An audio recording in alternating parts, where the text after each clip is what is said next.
Gud, Herren den almægtige, Herren den smukke. I lovede, at I ville hjælpe. Hør os, din trofaste tjenere. I lovede det. Dine evige tjenere, dine udvalgte. Du har halvdelen af dit liv tilbage, og du har aldrig reageret op. Tænker du aldrig over livets mysterier?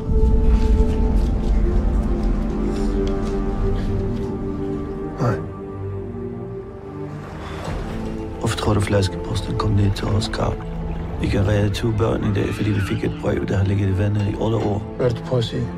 Det var Gud, der sendte os den flaskepost.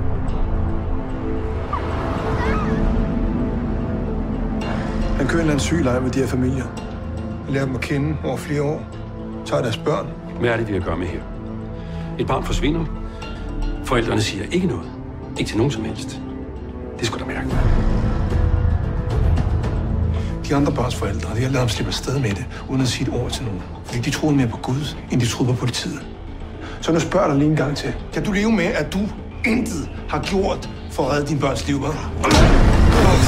I skal ikke blande jer! Han er ikke kidnapper. Han er seriemorder.